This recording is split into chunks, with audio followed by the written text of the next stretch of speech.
Demandez ce qui vous a marqué dans l'actualité de la semaine. La déliquescence, la pauvreté des gens. Tous les capitalistes libre-échangistes, libre-marchandises le disent maintenant, il faut contrôler le marché. Et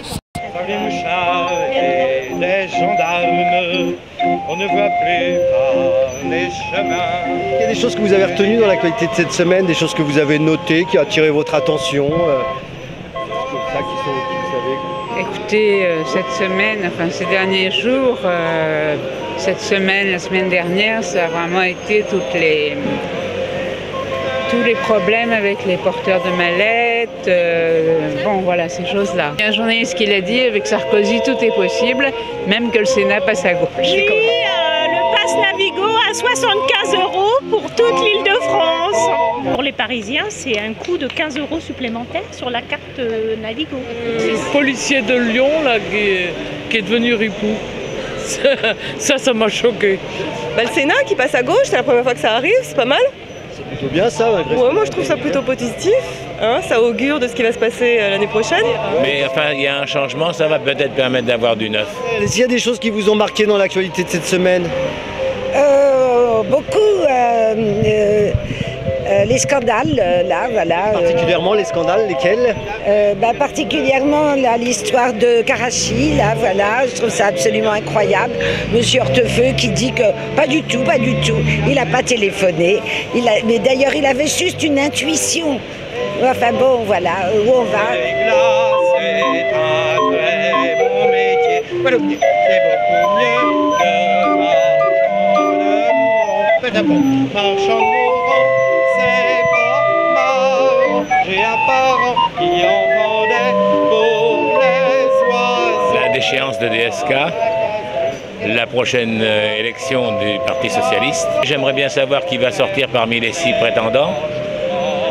Un peu par curiosité. On écoute les sondages, les socialistes devraient passer. J'ai rien contre ces gens-là, dans la mesure où ils font du bien à la France. Mais j'ai un très mauvais souvenir du président Mitterrand qui a vidé les caisses de la France. Mais c'est un sentiment personnel. Un matin, où tous ceux qui montaient. Je peux te demander s'il y a des choses que tu as retenues ou qui t'ont marqué dans l'actualité de la semaine? Les discussions avec les copains pour le premier tour des primaires. Ça a amené pas mal de discussions qui étaient plutôt intéressantes par rapport aux discussions politiques de d'habitude. Je vois pas la petite tête qui tourne la manivelle, moi. C'est dur ou pas? C'est un peu dur, hein. Le problème, c'est qu'on reconnaît pas trop la musique, là, quand tu la joues, toi. C'est une question de rythme, Yves. Bah oui, c'est une question. Faut tourner à la bonne vitesse. Et il faut tourner à la bonne vitesse, fillette.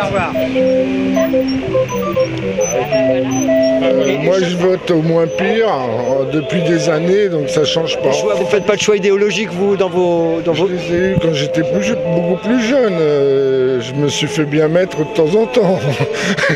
La seule fois où je me suis fait avoir, c'est quand Jospin s'est retrouvé dans les pâquerettes. Tu n'étais pas le seul. Et j'ai regretté après d'avoir voté pour Chirac. Il nous a fait mal au cul quand Mitterrand a appliqué sa politique après 81 avec tous les espoirs de la génération comme je suis, qui était porté par cette génération-là. Un prof de maths, je crois, qui a une quarantaine d'années, qui était un peu en conflit avec ses élèves, je sais pas quoi, est arrivé avec un bidon d'essence et à la récré, c'est versé l'essence, ça a foutu le feu, quoi, en plein milieu de la cour. Elle est morte ce matin. La France me semble un petit peu malade à l'heure actuelle. Et si on pouvait trouver la médication qui la remette en place, c'est le seul souhait que je puisse avoir. Je suis français, profondément français.